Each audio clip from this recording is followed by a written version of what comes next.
मेरे प्यारे दोस्तों, भाइयों और बहनों, आप सबका राधा कृष्ण भक्ति ज्ञान चैनल में स्वागत है। आज मैं आप सबको ब्रह्मा जी का द्वारका में आगमन और श्री कृष्ण द्वारा यदुवंशियों को चेतावनी देना की कथा आप सबको सुनाने जा रही हूँ, जो कि बड़ी अच्छी और बड़ी रोचक है। तो चलिए दोस्तों, आप सबको कथा सुनाती हूँ। व्यास जी कहते हैं कि हे शिष्य, नारद जी के जाने के उपरांत ब्रह्मा जी श्री कृष्ण से भेंट करने द्वारका में आए। श्री कृष्ण ने आगे बढ़कर उन्हें प्रणाम किया और पूरे सम्मान के साथ आदर पूर्वक अपने कक्ष में ले गए। उन्होंने उचित आसन देकर भगवान श्री कृष्ण और देवी रुक्मिणी ने उनकी विधिवत पूजा की। तब ब्रह्मा जी ने श्री कृष्ण से कहा, हे सर्वात्मन प्रभु, पहले हम लोगों ने पृथ्वी का भार उतारने के लिए आपसे प्रार्थना की थी। वह कार्य आपने यथोचित रूप से पूरा कर दिया है। आपने सत्यपरायण साधु पुरुषों के कल्याणार्थ धर्म की स्थापना भी कर दी है। दसों दिशाओं में आपकी यश कीर्ति फैली है। आपने यह सर्वोत्तम रूप धारण करके यदुवंश में अवतार लिया है और जगत के हित के लिए अपनी उदारता और पराक्रम से भरी अनेकों लीलाएं की हैं। हे प्रभु, इस कलयुग में जो साधु स्वभाव से आपकी लीलाओं का श्रवण कीर्तन करेंगे, वे सुगमता से ही अज्ञान रूपी अंधकार से दूर हो जाएंगे।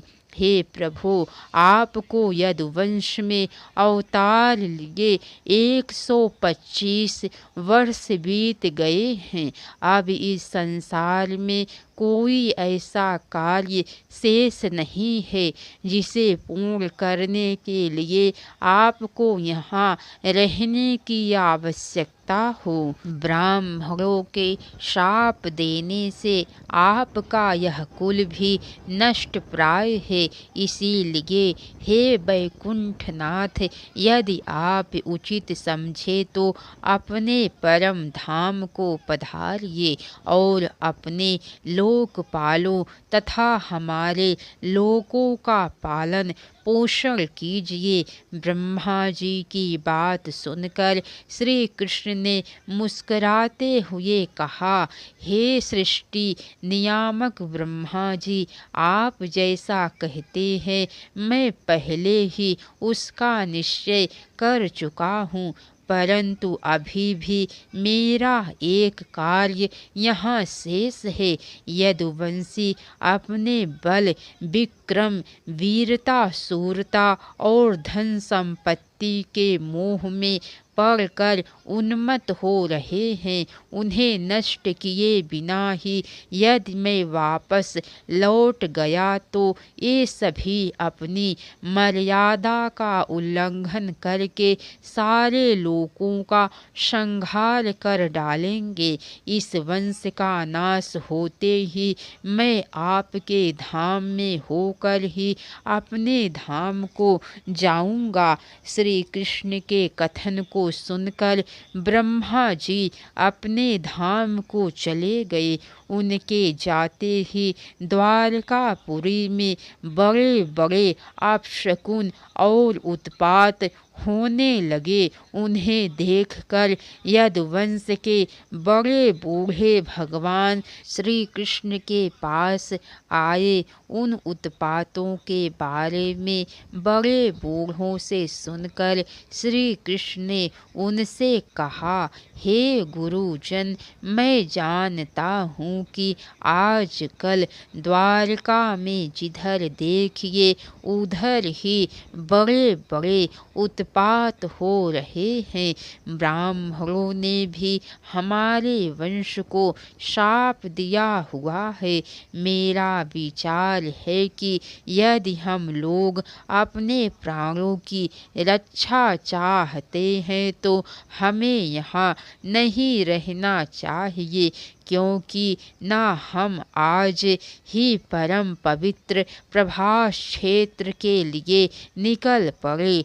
हम लोग वहाँ जाकर स्नान करेंगे और देवता एवं पितरों का तर्पण करेंगे तथा ब्राह्मणों को स्वादिष्ट भोजन कराएंगे। श्री कृष्ण के ऐसा कहने पर सभी यदुवंशियों ने प्रभास क्षेत्र जाने का निर्णय कर लिया। उसके बाद सभी अपने अपने रथों को सजाने लगे और वहां जाने की तैयारी करने लगे।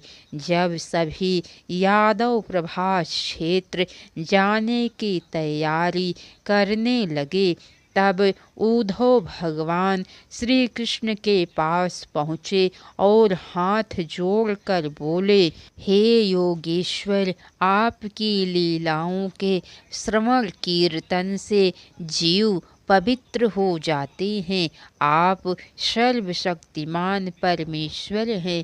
आप चाहते तो ब्राह्मणों के श्राप को मिटा सकते थे, पर आपने ऐसा नहीं किया।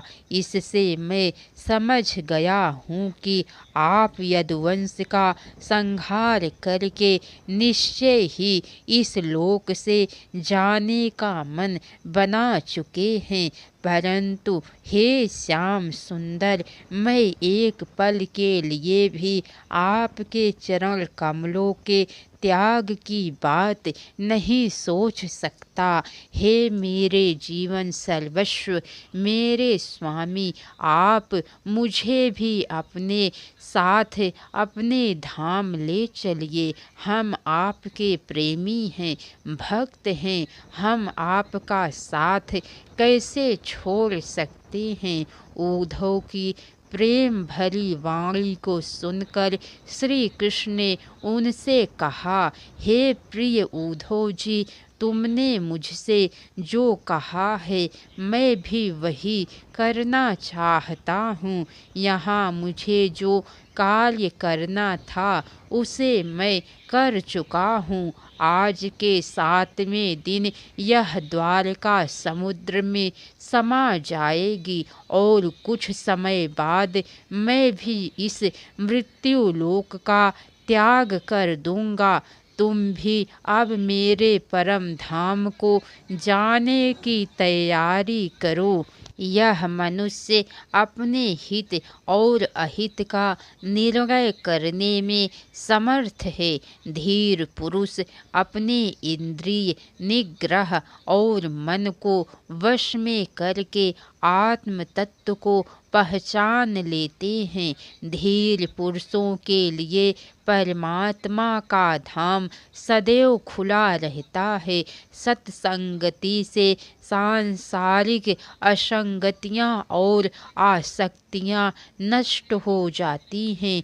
जो व्यक्ति ज्ञान, भक्ति और सद कर्मों से सदैव परमात्मा का चिंतन करता है, वह ईश्वर के परम कल्याण स्वरूप धाम को प्राप्त करता है। श्री कृष्ण के उपदेश को सुनकर उद्धव जी ने श्री कृष्ण जी से विदा ली और अपने परिजनों के साथ बद्री का आश्रम बद्रीनाथ धाम की ओर चले गए। वहीं उन्होंने तपस्या करते हुए अपना शरीर छोड़ा।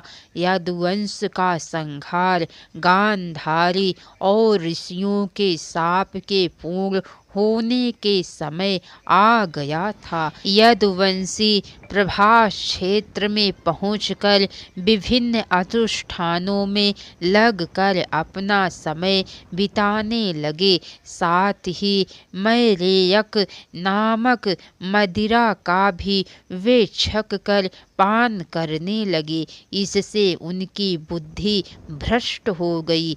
एक दिन यादवों की गोष्ठी में सत्याकी और कृतवर्मा के मध्य मदिरा के नशे में झड़प हो गई। सत्याकी ने कृतवर्मा का उपहास उड़ाते हुए कहा, इसे देखो, ये अपने को क्षत्रिय कहता है। इसने रात्रि में मुर्दे की भांति सोते हुए द्रौपदी के पुत्रों की हत्या कर दी। यह यदुओं के नाम पर कलंक है। इसके आगे की कथा दोस्तों आप सबको कल सुनने को मिलेंगी। तो कैसी लगी कथा लाइक करके कमेंट बॉक्स में ज़रूर बताइएगा।